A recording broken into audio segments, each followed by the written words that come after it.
Okay, welcome to this month's edition of Rising Tide, where we attempt to lift as many boats as possible. This month's guest is Kelly Grayson, Raconteur extraordinaire, and actually good friend of mine. Kelly, how you doing? I'm good, brother. I'm good. Glad to be here. I'm so happy to be here. Yep, and now we're off. Um, so what we're doing here, Kelly, is we're going to introduce you to hopefully a wider fan base. Oh, that would be nice. That would be nice. Daddy needs a new pair of shoes. So why don't you tell everybody about who is Kelly Grayson? I'm a Libra. Uh, my Long, turn-offs long, are standing in line. Turn-ons are long walks along the beach. Oh, I'm a by trade. I am a critical care paramedic and a technical writer, and I would very much like to retire from that and move on to a job writing fiction, so that I can spend my hard-earned royalty checks on brown liquor, guns, and a woman who tolerates me with a minimum of eye rolling. That's pretty much me in a nutshell. I came to creative writing by accident. I had no illusions or no pretensions of being a creative writer of any talent until someone told me otherwise. But I had always been fairly proficient technical writer, and now my technical writing has a lyrical flair to it that distinguishes me from everybody else. That's what I've been doing for the past 25 years. Is working in EMS as a critical care paramedic and teaching around the country and speaking as a guest lecturer at various EMS conferences and writing a bunch of columns and whatnot. Um, when we first met, you had a blog. Yeah. Yep. Tell us about the blog. A day in the life of an ambulance driver, and that blog title itself pisses off everyone in EMS. They don't understand satire, so the whole title was a poke at the common pejorative. No one in EMS likes being called an ambulance driver, so I named my blog "Day in the Life of an Ambulance Driver," and it was probably at its peak the most popular EMS blog on the web. I got thousands of daily views and millions over the years, and it's just where that's where I developed my alter ego, ambulance driver. Kelly Grayson is actually a introverted, likes to be alone, likes to be quiet kind of guy. I just play ambulance driver at literary cons and EMS conferences, and I'm pretty good at playing that role, but not usually who Kelly Grayson is. So you grew up in Louisiana, correct? Mm-hmm. Where the men are men and the sheep are kind of nervous. How much did growing up in that Southern culture affect your storytelling? Because you're one of the better amateur storytellers as far as sitting down and telling a rollicking story. You're one of the better ones. And so coming from you, that's the highest praise I can imagine. I don't know. I think it to a certain extent, country boys are great storytellers. Most of our tales and our legend, our knowledge passed on in the oral tradition, because we don't read and write so good. So we got to tell stories, and we don't know many words, so we may have to make the ones we do know stand up and do tricks. So I don't know. I think my performance and my storytelling and my somewhat off-color sense of humor came from my mother. My dad was more of a pragmatist and a fairly quiet man who had a very sly and subversive sense of humor. That doesn't show up at all. My mom was the raucous one who, when I cross over into TMI land, that's Joyce Grayson coming out in me. She had no verbal filter whatsoever. If it occurred in her brain, it came out her mouth.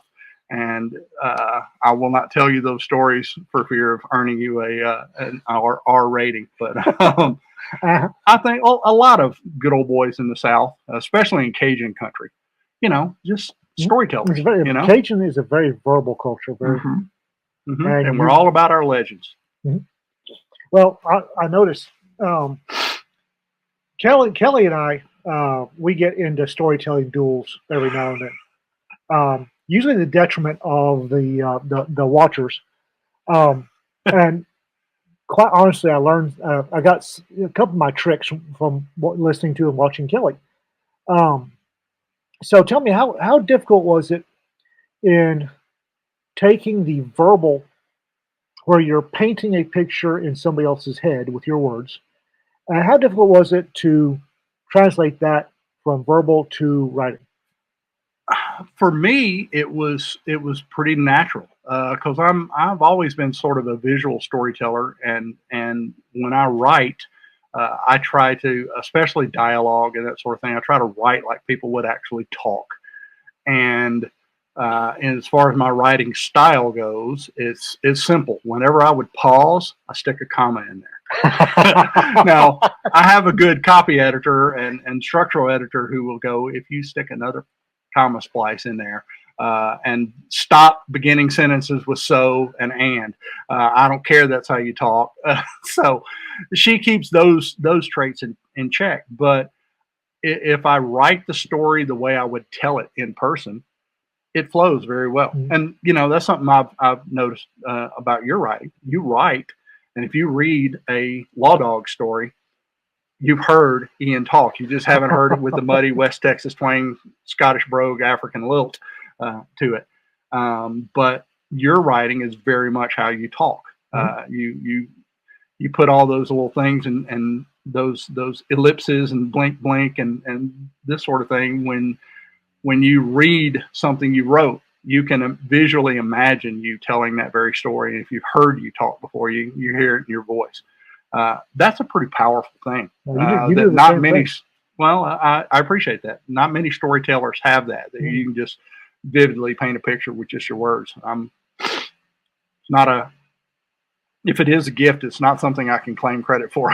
I was imbued with that by somebody other than myself. So Well, it's like I said, the Southern culture is very verbal culture, especially Cajuns. yes, it is. Yes, it is. So you kind of came into it with a bit of a leg up because, quite honestly, I think that if more writers would get up and tell stories, Hmm. I think it would improve their craft. What do you think about that? Oh yes, most definitely. I think if you can formulate and articulate a tale, tell a story. Louis L'Amour, I was a huge fan of when I was a kid. I Oh yeah. read every Louis L'Amour western ever.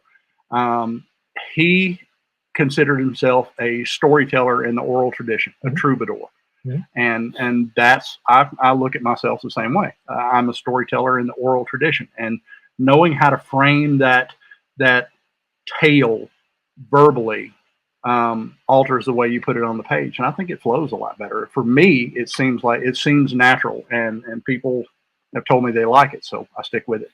If it ain't Um, broke, I don't fix it. exactly. How many years did you have your blog? I still have it. I just I visit every now and then and say hi, old friend. I miss you. I hear I'm gonna write something to my 100 viewers now instead of my thousands. 50,000. But I still post on it now and then. How many years were you active? From Would you call yourself 2000, active? 2006, from 2006 to probably 2021, 2021. How much were you writing a day during your I was active? generally in its peak. I was writing a post a day, uh, and hard to sustain that level of No kidding. because I can't do drive by posting. I'm too damn wordy to throw something out there that's 10 sentences long. I use Facebook for that now, but um, my bigger blog posts every 2 or 3 days. A lot of educational stuff, but there's also a lot of breast references and poop jokes in there as well. So Well, my humor is not exactly sophisticated. no, one of the things I've noticed, most new writers Hmm. that are newly published, newly independent writers, their first two, three, four books are bloody awful. Yeah, You came out of the gate pretty hard. yeah, I don't count On Scene, uh, although that his first book was On Scene, en right? route. En route. I don't count En route. Um, but the fiction you've written, you came out strong, came out of the gate. Yeah, How much of that's due to the posting on the blog and the instant the feedback? blog, the blog, most definitely. I started the blog. I backed into writing publicly and publishing. Uh, I backed into it accidentally. My wife left me, and I came home one day and got the Dear Kelly letter and half my stuff gone. And Sorry. rather than go absolutely crazy, I was working nights on an ambulance. I just hauled out my laptop computer and started typing. And I typed a story, and that reminded me of another story. And I wrote another. And after about 2 weeks, my partner said, "You have been wearing out that laptop. Let me see what you've been writing." No, I'm not. No. And she jerked it away from me and wore out the scroll wheel for about an hour and a half and turned back to me with tears in her eyes. She said, "You need to put this in a book." So I did. I went from there and formed an outline of stories I wanted to write, and they were all stories that portrayed Kelly Grayson as the all-knowing, cocky uh, conqueror of all. The paramedic with no weaknesses, because I had every weakness in the world at that time. Right. Very frail, and I wanted to portray myself as in days where I was in a better mental and emotional place, and that made me look somewhat cocky on the thing, but. Um, Writing those was writing that first book uh, was tremendously cathartic. But I discovered then that I had a bit of a talent for writing, and I started my blog, and the I had gotten published. A friend of mine was a niche publisher for emergency medical texts and medical memoirs and stuff, and he said, "Here, I'll sign you to a contract." Published that first one, and then a imprint of Prentice Hall, Kaplan Publishing, found my blog one day and said, "Hey, how ironclad is your publishing contract? Can you get out of it?" And I said, "It's not ironclad at all. In fact, we set it up for just this sort of eventuality." So pretty soon I had a publishing contract, and they put it up in mass market paperback and hardcover, and absolutely butchered my work. I could not stand it. They didn't market it worth a damn. They did. They ruined what I had written. So I learned a powerful lesson from that. Don't get overly flattered that someone is offering you a contract. Read the damn thing, and eventually I got it back. But to get less long-winded with this tale, I set up the I set up the blog to trial balloon new stories, and I wanted some feedback on those. And I was lucky enough to get linked by some very prominent bloggers of the day. You, Tamara Keel, several others. There's a story behind that. Yeah, I got a yeah, it's a great story. But I started getting hundreds of hits and comments within a week or two, and quickly gained a following. And those people could give me feedback on what I wrote. And my publisher absolutely hated it. Why buy the cow if you can get the milk for free? You're giving away the product. What the hell? And I was like, no, this is actually creating a readership. Mm-hmm. He didn't quite understand that. And so the blog itself polished my writing chops a lot. Personally, I think that On Scene, the second volume of that memoir, was by far a better book than En Route. I look back at En Route, and I'm not ashamed of it, but I'm more polished. I'm much more polished as a writer now, and can paint a little more vividly with words than I did back then. So. The funny story is that there's actually two of them. Just before, like a week, I received a book in the mail from him. But a week before, somebody had left a comment on my blog saying, "I love your stuff, and I've read your other blog," which was a shock to me because I only had the Lawdog thoughts, I didn't have another blog. And I said, "No, you're one where you talk about your ambulance days." I was like, "The hell are you talking about?" And it's like, yeah, I brushed it off. And then this paramedic sends me an autographed copy of his book, and I had to go look. It's like, oh, that's the other me. And roughly at the same time, a friend of mine who was familiar with Lawdog from the gun forums of the day emailed a letter to emailed an excerpt of your armadillo story to a private email group that we were all in, and the subject line was, "If Kelly Grayson was a West Texas small town police officer." And I read it, and I just laughed. I laughed uncontrollably, just giggled every time I would scroll up or down. And I said, "I've got to. I'm a fan. Click follow, and I got to find this guy's contact info and email." And they sussed it out and found out your email in about a week. And I not only found your email, but yeah, I sent him an email. And Ian used to be positively agoraphobic when it came to public attention. Oh my God, someone knows who I am. So he gets this unsolicited email. "Hey, really love your work. I'd like your address. I'd like to send you a book." And he's like, "Who the hell is this guy?" And beginning of a great friendship. Oh yeah, long-term, really good friendship. Yeah. So with the blog, would you say that the feedback you got from your blog sharpened your skills? To a certain extent. I don't think any specific feedback sharpened my skills, but I think it did affirm some instincts that I had, like, how will this play? Will this affect people emotionally? That's what I wanted to do. So if I could make people giggle and laugh uproariously in one paragraph, and then 3 paragraphs down make them cry, just wrench at their heart, then I'm doing something worthwhile. I'm doing it well, and I got a lot of that. Now,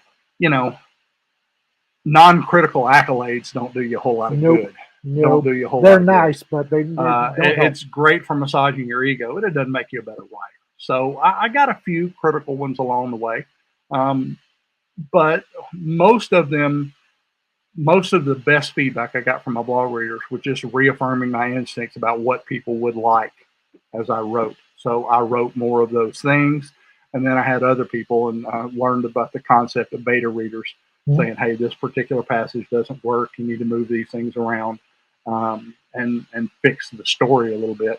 And that's how I mainly polished my craft. But my instincts were, my blog readers kind of reaffirmed that my instincts were right on what I wanted to do. The something that I keep trying to drive home to people is the concept of beta readers. You've written something, now have somebody read it, and I get more pushback on that. It's, well, they can read it when it's done. Well, it's been done for 5 years. Somebody needs to read it. Yeah. And it's people that to write a manuscript and sit on it. I can understand. Okay, good for you if that's what you want to do. But if you've got a manuscript you've written and you've had it for years and nobody's read it, please stop writing. Yeah. And there's a trick and there's a process to finding good beta readers. You may just cast a wide net at first, but after you've submitted a few and you get the feedback from them, who's got good constructive feedback and who's gonna, hey, love it, and don't make anything, don't suggest you make any tweaks to it. So you cast that net fairly wide at first, but then you narrow it down to 6 people who challenge you. And make sure that your story is better. And hopefully some of those also have some copy editing chops that can say, hey, you got a typo here. And all this slipped past spell check and, and this sort of thing. Because God forbid a week after the book is out, you notice, oh, Jesus Christ, I put that in there. How did I not catch that? I always find the majority of my spelling errors after I hit publish. That's right. That's right. That's the ultimate spell checker. Publish. Oh my God! So, where do you get the idea? You've had some fantastic books out. You really where do you get the ideas? A fevered imagination. I do not know. Sometimes most of them I pull directly out of my rectum. Some I file the serial numbers off and give it my own twist. Some things probably subliminally influence me, and I don't realize until afterwards. People say, "Oh, you got that idea from so and so." For example, the Cecil the Combat Wombat. Okay. I'd had that the Combat Wombat idea in my head. And I don't know if I heard of the Combat Wombat and the motorcycle and just thought that was a really cool name. There's a motorcycle? Yeah, yeah, Oh. there's a motorcycle. Or if I never read Tom Stranger. I think that's Larry's book that Combat Wombat's in. I never read Tom Stranger. I've heard great things about it. Never got a chance to read it. And before I came out after I came out with Cecil the Combat Wombat, people say, "Oh, yeah, this is obviously influenced by Larry Correia," which is not a bad guy to be influenced by. However, I never read anything directly, or at least that story. Lots of other Larry Correia stuff. But I got the idea because Wendell the Manatee and your fox here, Wendell the Manatee. And I was like, you know what? He needs another mascot. He needs a sidekick. You know what? He needs a Combat Wombat. We're going to call him Cecil the Combat Wombat. And then I got thinking, hey, man, this is, and you were starting the uplifting thing. So I wanted to play in the uplifted universe. So I said, okay, Australia's embroiled in a decades-long civil war 200 years from now. They need help, and they're starting to uplift their native species. And I made a Combat Wombat. And then the characters promptly went feral on me, and they went exactly wherever the hell they wanted to go. And I just went with it. And I got a chance to tuckerize some people and some red shirts and others, and had a blast with it, still rolling with it. So tell me what series you have out. You've got the paramedic, the more or less true stories from a box. I've got two volumes of my memoirs. God, it sounds so freaking arrogant. Pretentious, right? Pretentious to say that, but they are. They're memoirs. They're true stories from my paramedic career. The first one was En Route, and it was basically a collection of no shit, there I was from the first 10 years of my career. Okay. And as you matured as a paramedic, and frankly as a man, it became less about oh man, this is a really cool call, to the relationships you develop with the people that you work with and the people you work on, and how they affect you and shape you emotionally and everything else. So the stories morph from hey, this was a really cool call, to hey, this was a really cool moment between these people. And that's what On Scene was. And On Scene was the second 10 years of my career. And the next one, the last sunset of my career, will be End of Tour. And so you have a trilogy. It will be a trilogy, and it will be a true trilogy, unlike some people's trilogies that never ever deliver on the third installment. But that one's still a couple years out. I got some gas left in the tank, paramedic wise. I'm gonna wait and get. I've got enough stories for a good one now, but I'm gonna get the best ones in there. So En Route and On Scene are my EMS memoirs. Perspectives series. There will be a third one of that one as well. The Perspective series was a collaborative writing experiment that Ian and I and some other friends had engaged in our blogs. Man, that was a popular post. Oh, God, yeah. It went viral before viral was a word. Yeah, it did. Woo! And I don't know, hundreds and hundreds of thousands of hits and some television PSAs and everything else. But the short story is a friend of ours observed one day that he said, you ever notice how three different people can be involved in the same incident and have three totally different perspectives on it? You hear one guy talking about it and you wonder if you were on the same call or on the same scene. And I said, yes, that's a very common thing. Hey, that'd be a good thing to write about. We'll write about a call where, from the paramedic's perspective, the cop's perspective, and the ER nurse's perspective. And the first one was a rousing hit, and it was just great. That was you and Matt Guest and Barbara Jackson. Yeah, my girlfriend. And it starts out with the cop arriving, and then it segues from cop to the paramedic section, and then goes to ER. Yep, and it was a tragic story of youth and drunk driving and death and that sort of thing, and how it affected us all. And that was huge. I mean, and that's something, that type of writing had never been done before, at least publicly, collaborative writing. And I said, hey, let's do another one of these. And that's the one Ian jumped in on in the second installment of it. And it was such a cool deal. It was just as popular as the first. And it was a really big deal in the blog experience. It went like Kelly said, viral. Instead of the one I was on, holy gods. Yeah, hundreds and hundreds of comments. I was getting 5,000 hits a day. Yeah. And after that, I spiked to 150,000. Yeah, a lot. And the links were being posted everywhere. Yes, yes, and indeed. I don't know if kids ask your mothers. The truth laid bare ecosystem.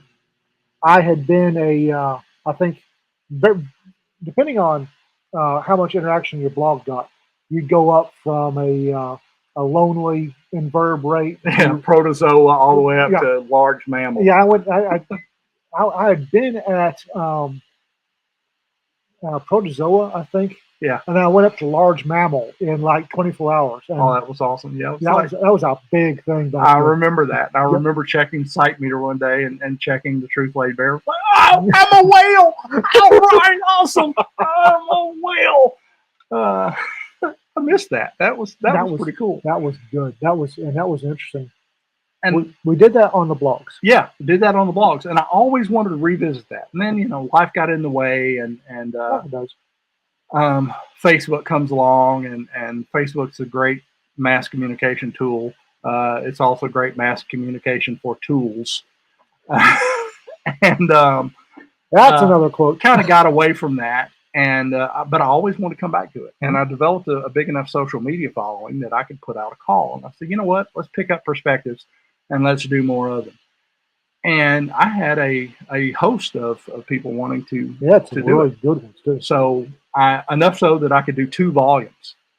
And these people were not professional writers, with the exception of 1 or 2, me and a couple other guys who had written for pay. And the rest of them were just doctors, nurses, cops, paramedics, who just they did what Hemingway said is the essence of good writing. Just sit at the typewriter and bleed.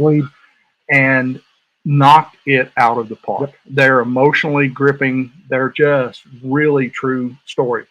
The conceit of perspectives is obviously these people can't all have run the same call, but you've all run the same type of call. Mm-hmm. You've all run the drunk driving where you had to go notify someone's parents at 3 o'clock in the morning if their child was dead.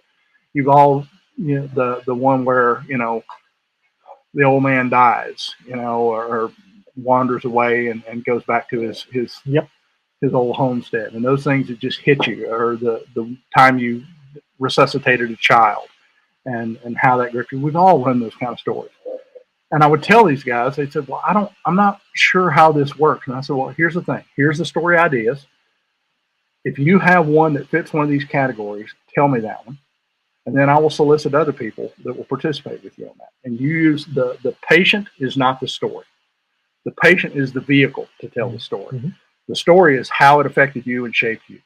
So they, given those running orders, they went off and did it and knocked it out of the park. Knocked it out of the park. And it's sad that that has been the lowest selling of my books. They're hard to read. They are. They're not a slog stylistically, but if you want a happy tale, they get you right in the face. Yeah, you'll cry, and they're the kind you'll go out and hug your kid afterwards and partake of an alcoholic beverage. But there will be a third perspective, and it will be happy stories. Really, it will be good. It will be happy endings. Problem is how many how many times can you write about delivering a baby? Everybody's happy story is I got to deliver a kid one time. I can't have an entire book of kids being delivered. So that one's that'll be interesting. I'll be interested to watch that one. Yeah, that will be part 3. But each one of those stories was each participant. There were 3 participants in each story, about 5,000, sometimes as many as 8,000 to 10,000 words per participant. So 10 stories. It had a pretty good novel there. Yeah, and good chunk. Those were great. And excellent, really excellent stories. One of our authors, Jen Cameron, excellent author of ours, also a really good friend.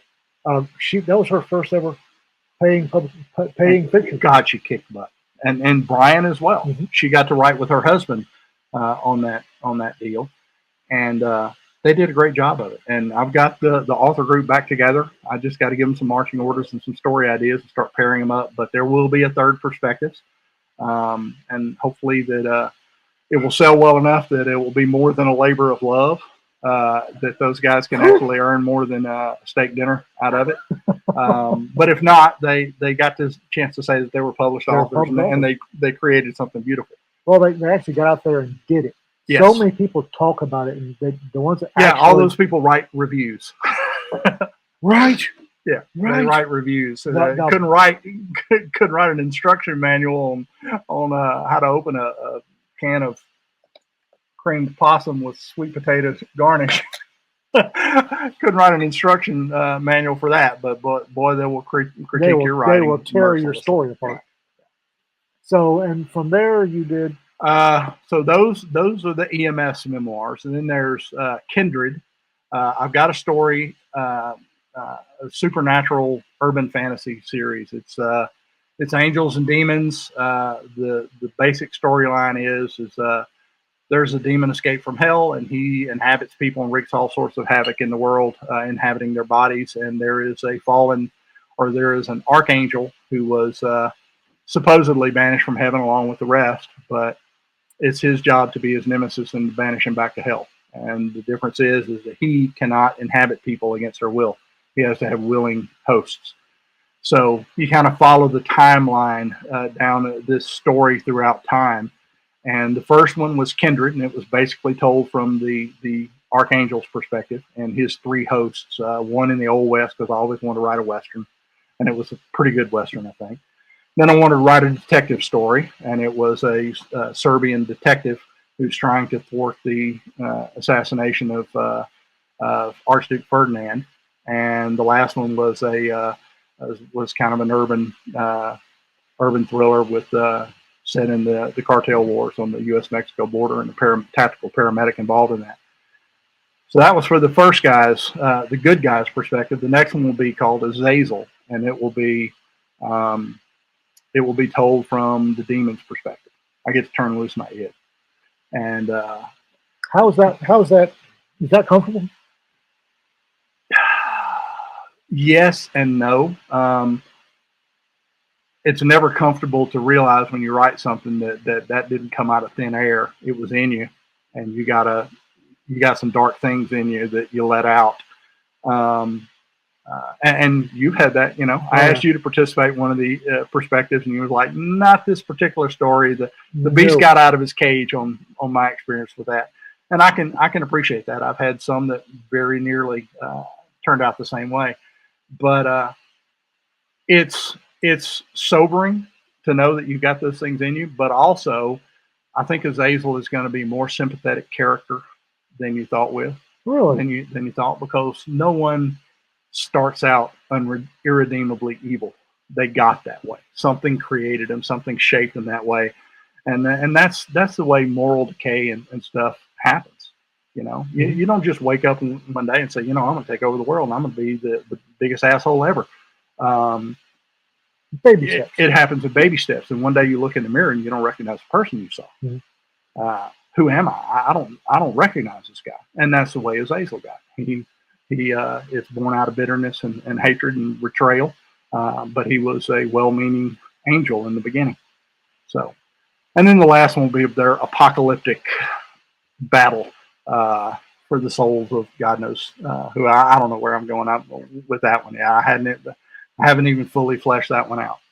So those are the urban fantasy series, and it's called the Some Dude Chronicles. And from the days of my blog, anybody in public service or public safety or EMS or emergency medicine will tell you that some dude is real. Yep, I hate that. Some dude owns a brewery. It's called Two Beers Brewery. Everybody buys their liquor from him. What'd you have? 2 beers. Some dude owns a clothing factory. Because when you find someone with stolen material or drugs in their pants, hey man, these ain't even my pants. Where'd you get them? Some dude. Some dude is the baby mama or baby daddy of all the unwed mothers out there. Who's the father? I don't know. Some dude. And some dude is the culprit among most of the urban assaults. Yep. You know, I because the was most I was dangerous thing sock mob, yeah, standing sock on a mob. corner, minding your own business, Yeah. and some dude just shot me full of holes. That's right. There I was, sitting on my front porch, drinking a wholesome glass of milk and reading the Bible. And all of a sudden, and for no reason, some dude just jumped me. Yep. So some God, dude how many times I've yeah, heard that? yeah, God knows. So I decided to run with it. And I did some stories on my blog, the Some Dude Tales, uh, a couple of those. And I said, you know what, this is something I can flesh out. So this is about some dude and the people that exist to thwart some dude. And the last one are my short stories that I'm working on now. And it's just various. You're also fairly famous around certain parts of the internet for your Waffle House stories. Yeah. Waffle House. Waffle House, yeah. You know, Waffle House probably gets litigious if you spell it the correct way. So, my stories are about an entirely different diner with yellow block lettering that you have to have good hand-to-hand skills if you want to eat there. Totally different than Waffle House. Spelled different in everything. But this was, you remember the viral YouTube clip of Waffle House Wendy? Yes. Everyone called her Waffle House Wendy. Yep. These thugs start a ruckus in Waffle House, and the old saying, you know, that IHOP and Denny's are Waffle House for people who can't fight. Yes. That's true. And some patron chucked a chair over the counter at Waffle House, and this girl just fielded it with one hand, put it on the ground, and just gave her the double finger salute. Yep. And everyone, that just went viral, and everyone started calling her Waffle House Wendy, and she is so tough and everything. And then I watched her little after action thing where she told the background of that story, and in between the 5,000 hits on her vape and the rambling non sequiturs and everything else, I realized that I knew that girl. And she said, I said, No, God, she looks familiar. Literally knew her. Literally knew her. I said, she served me breakfast before. I know that Waffle House. Because she said, oh yeah, I grew up I started working in this real rough Waffle House in Lake Charles, Louisiana. Oh, I've eaten at your place. You have served me scattered, smothered, and stacked. Oh my God. And true, it was a rough Waffle House. And, you know, we always joke, so, you know, you see some strange specimens of humanity at Waffle House at 3 o'clock in the morning. And then, you know, heavenly light came down, choir of angels singing. And I thought, wait a minute, you know why they're strange? Because they're not really human. Waffle House is a haven for supernatural creatures and creatures from folklore. Everybody got to eat. Everybody's got to eat. You know, some people want some coffee and some pecan waffles. You know, some people want some scattered, smothered, and covered hash browns, chunked, top of country gravy. You know, you want some. Everybody got to eat. So the premise is that Waffle House is blessed with fairy glamour that makes every supernatural creature within Waffle House property look human. They don't always get along, so Waffle House needs its own internal security corps called WHISK, the Waffle House Internal Supernatural Security Corps. And WHISK is a cadre of operatives with their own supernatural powers who keep the peace in the Waffle House community. They keep the orcs and elves from fighting. You know, they keep the werewolves from killing people in the diner. It's kind of like Roadhouse, only Dalton is a sorcerer. You know, take it outside. Ask them nicely. If they don't, ask them to walk. If they won't walk them, but do it nicely. And so there came the Waffle House stories, and I'm not finished with those. I'm having fun with that. So what are the titles of the Waffle House stories if people wanted to find them? The first one is the Battle of Waffle House 814, in which the Larry Correa fan club defends Waffle House against an orc horde in Dallas, Texas during FinCon. They've gone to they've decided to all eat at the Krasnovian embassy, which is Waffle House, and they decide they're going to have some waffles there. And as luck would have it, an orc horde attacks the Waffle House. They have to fend them off, and they're all it's Texas. They're all strapped. They're all carrying weapons. They're huge fans of monster shoot 'em ups. And when the Waffle House sheriff that runs the place tells them, hey, we're about to be attacked by an orc horde, they're like, wait a minute, you're telling us that we're in Texas, we're being attacked by supernatural monsters, and it's a do or die, kill or be killed situation. I'm like, yeah, it's about the size of it. Thank you, God. Oh my God. I thought I was never going to get to. So they fight off the orc horde. And the second one was set in Johnson City, Texas, at a fictional Waffle House. Well, actually, it's a very real Waffle House. It's not the Waffle House house. It's different. Remember, different. And that's a siege between the denizens of Waffle House and the Blanco County Sheriff's Department, run by a certain Lieutenant Andrew Spurtle. And then there was, they call me Tully, which I Tuckerized Tully Roberts, our friend Tully Roberts, in that. And Tully became a major character. So I told his backstory as and how the Flip Fairy blessing of Waffle House came to be, and how Tully became the first recruiter for Whisk. And the last one is Halfling for Hire. And it's kind of an ancillary tale in which it's Hobbit noir. Excuse me, the Tolkien estate is even more litigious than Waffle House. It's Halfling noir, not Hobbit. Halfling noir. But I wanted to tell a Mike Hammer, Raymond Chandler, Mickey Spillane-esque story, except the hard-boiled detective is 3'6" tall and lives in a hole in the ground. And I thought, that's a perfect place to set that up. It's in the Waffle House universe. Yeah. So there's that one. And there will be more. There will be more, and there will become a book one day. I will weave them all together masterfully into a narrative whole. Okay, and then from the Waffle House universe, Waffle House, you've got the uplifted, the Wombat. Cecil the Combat Wombat. Cecil was the first. He was he and his squad of First Engineer Detachment. Their motto: drop 20 and roll for damage.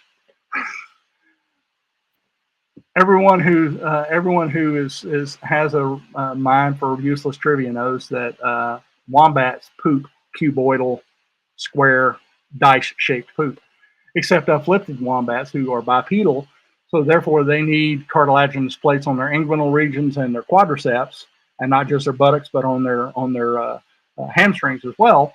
And those extra cartilaginous plates form the poop into octahedrons. They look like Dungeons and Dragons dice. And they all, whenever they poop, they do it so in piles of 20 little octahedral turds. So their unit motto is drop 20 and roll for damage. So in that one, I had to, it was a loving ode to soldiers and the military and the E4 Mafia.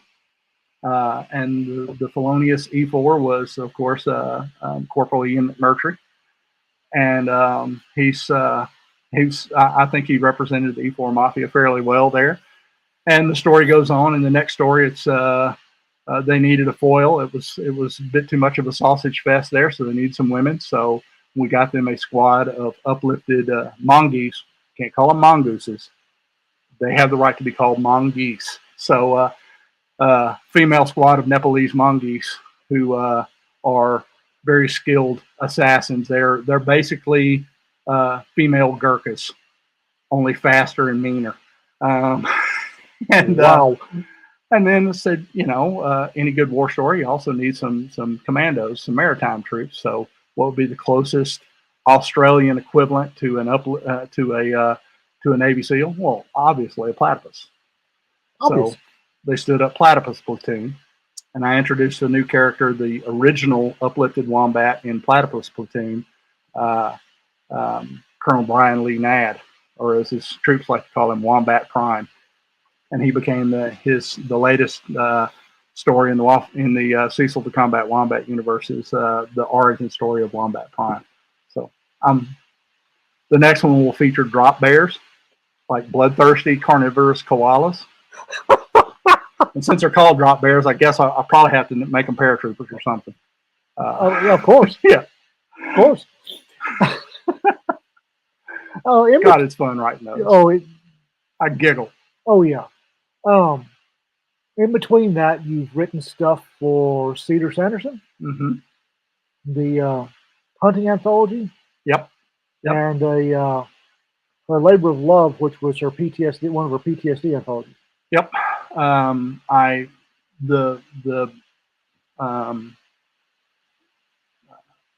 Hope and Healing was Yeah, that was the second one you that were. yeah. Um, yeah, I did one of that, and it was kind of a story of burnout and rejuvenation during the COVID epidemic, and that was incredibly hard on pretty much anyone who works in medicine. And So did that one, and that one went well. The first one I did for her hunting series was story had appeared on my blog many years ago, and I polished it off and polished it up and submitted it for Cedar's hunting story, and that was one of the first stories that made me realize I could write creatively. Really? I took when I enrolled in college for the second time around in my early 20s. I was a brand new paramedic and decided, I need to go back to school. So I'm going to try to get into medical school. And my freshman year, I wanted all the easy A's. So I took freshman composition. I'd already made, a 35 on the ACT in English. So, and wasn't required to take it, but if I take it, I could probably sleep and make an A in it. So that's what I did. And we wrote a diagnostic essay the first day of class and turned it in. And the next day of class, in big red letters, "What are you doing in my class? Come see me afterwards." And the professor, Dr. Susan Lejeune, Dr. Lejeune might be dead by now, but she was great. She said, "You are wasting your time in my classes. I need the easy A." She said, "Well, you'll get one. Just, I'm going to put you to work."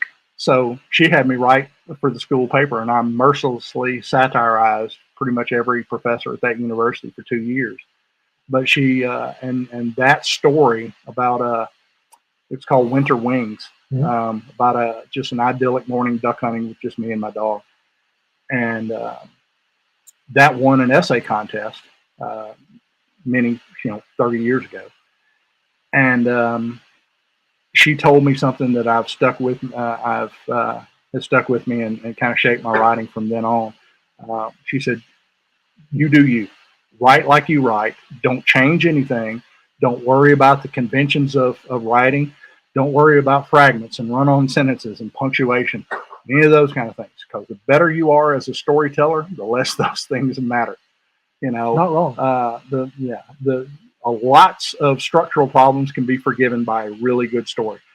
And I have people that will clean things up for me. But she's, if I want to, I don't worry about if I have a run-on sentence or because I'll write the run-on sentence to convey a certain meaning, and the short, I'll have one word paragraphs because that one particular word is powerful, and you want to just hit them with it.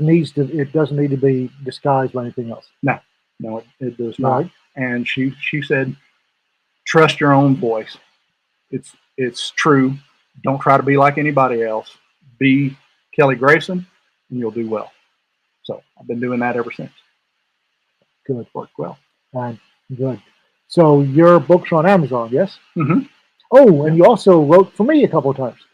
Yes, I have. I've written in the very first anthology we put out. You were one of the anchor stories. Ghosts of Malta. Yep. You and Irene, Nikki Kenyon were my anchors.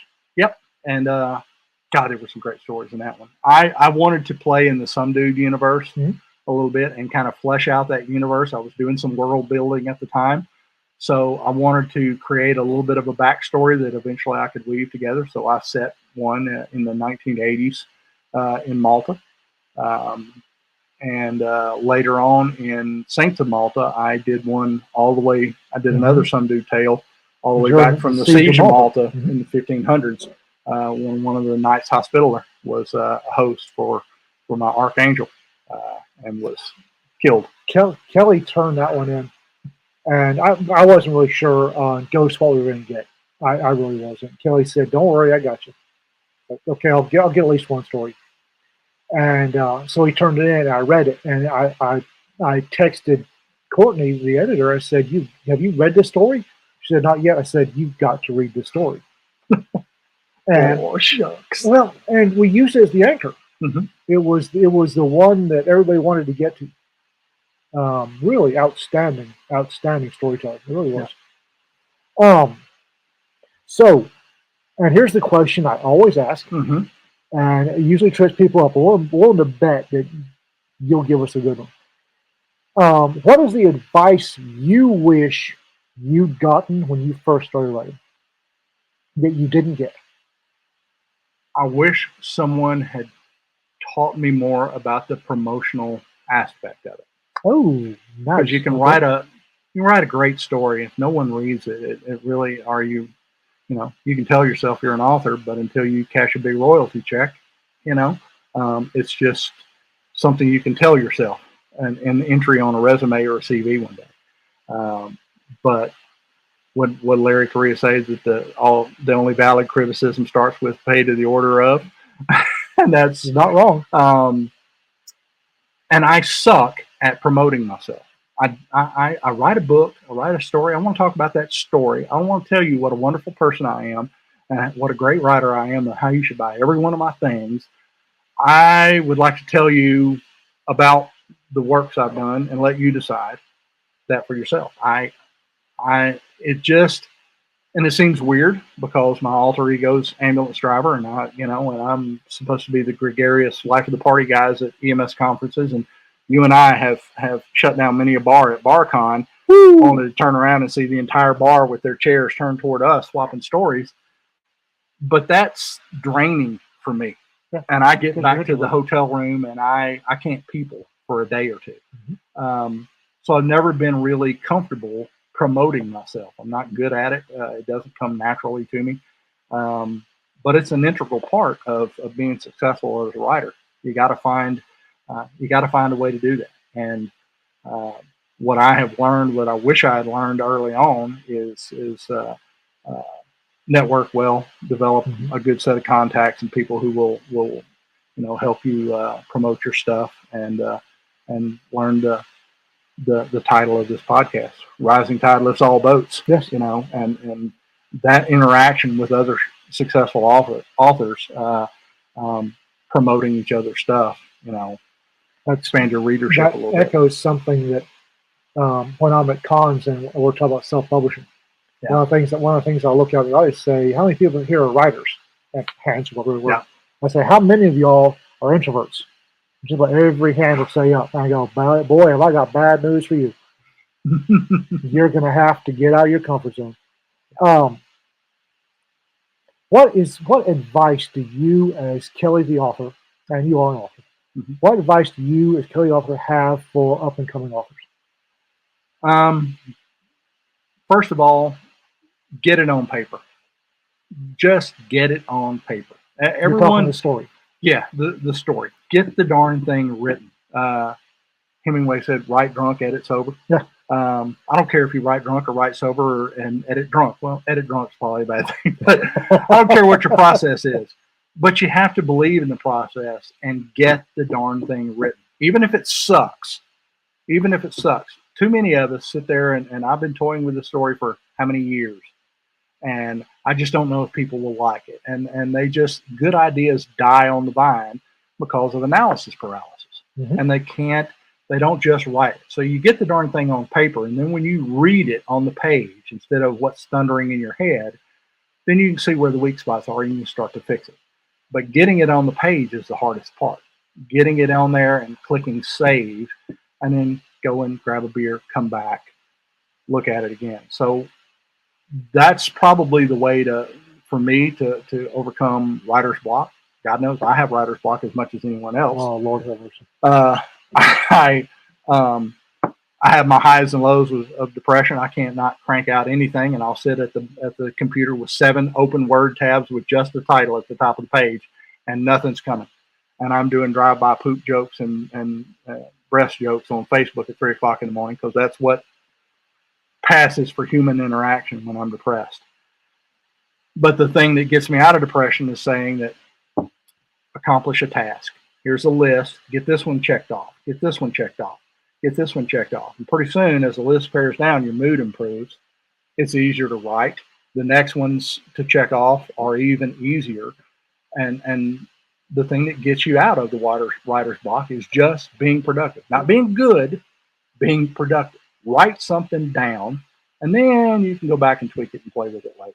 Okay. So that's probably the best advice I would give is if you got a story, get the darn thing on paper, and then worry about who you get it to, who you sell it to, who you pimp it to. Get you some good beta readers, but trust your voice. Don't try to sound like anybody else.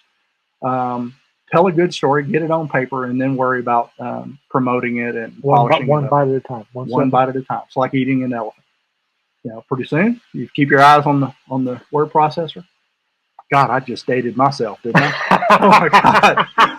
If you keep your eyes on the computer screen and the keyboard, and pretty soon you look up and wonder where the elephant is. Oh my God, I've got 10,000 words on the page.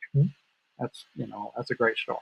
I was talking to the Jumpmaster Press guys, and they said if you'll set yourself a daily minimum, 500 words or 1,000 words. As you get better, set yourself 1,000 words. 1,000 words a day for 60 days is a novel. Mm-hmm. 1,000 words a day for 3 months is a doorstop novel. It's 90 days. Now, you can do anything for 90 days. Mm-hmm. Where can people find Kelly Grayson?